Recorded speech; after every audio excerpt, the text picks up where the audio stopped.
August மாதம் 19ஆம் தேதி நீதி தலைவர்கள் 6வது அதிகாரம் 11லிருந்து 24 வசனங்கள். குபிராவில் கருவாடி மரத்தடியில் வானதூதர் அமர்ந்திருந்தார். அப்போது மிதியானருக்கு பயந்து கோதுமை மறைப்பதற்காக திராட்சை ஆலையில் கதிர்களை அடித்துக் கொண்டிருந்தார். கிடியோன் ஆண்டவர் அவருக்கு தோன்றி 13ஆம் வசனம். கிடியோன் அவரிடம், என் தலைவரே, ஆண்டவர் எம்மோடு இருக்கிறார் என்றால் ஏன் இவையெல்லாம் எங்களுக்கு நேருகின்றன? அப்போது ஆண்டவர் 14ஆம் வசனத்திலே பார்க்கிறோம், உன்னுடைய அதே ஆற்றலை சொல்ல மிதியர் கையில் இஸ்ரவேலை விடுவிப்பாய், உன்னை அனுப்புவது நான் அல்லவா என்றார். அப்போது அவர் சொல்கிறார், நான் நடிந்த மனேசே குடும்பத்தில் நல்விடு குடும்பத்தில் சிறியவன் என்றார்.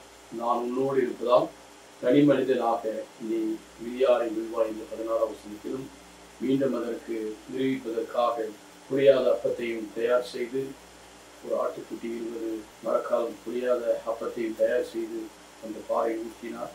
வானதூதர் அதை தொட்டவுடன் நெருப்பாக அக்கினியாக இவனுக்கு ஒப்பு கொடுக்கப்பட்டது. ஆக இறைவன் அவருக்கு நம்பிக்கை ஊட்டினார். கிடியோன் வழியாக ஆண்டவர் பெரிய காரியம் செய்தார். அதை மிகச்சிறப்பாய் 16ஆவது வசனம், நான் உன்னோடு இருப்பதால் நீ தனி மனிதராக முடிவு. ஆஸ் எ சிங்கிள் மேன், நான் மனசை கொடுக்கும் சிறிய குழந்தை, நான் சிறியவன் எல்லாம் சொன்னேன். நீ தனி மனிதனாகவே போய் மிதியாவியரை நிர்வாகித்து கொடுக்க அப்படி நடந்தது.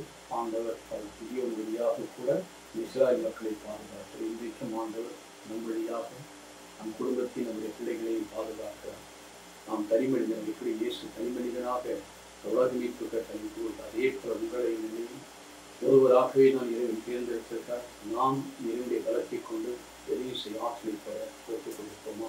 நல்ல ஆண்டவரை, நேற்றும் இன்றும் மாறாதவரை உங்களுடைய கிருபையினால் எங்களை காத்துக்கொள்ளும், நீர் பரிசுத்தமாக வழி நடத்தும்.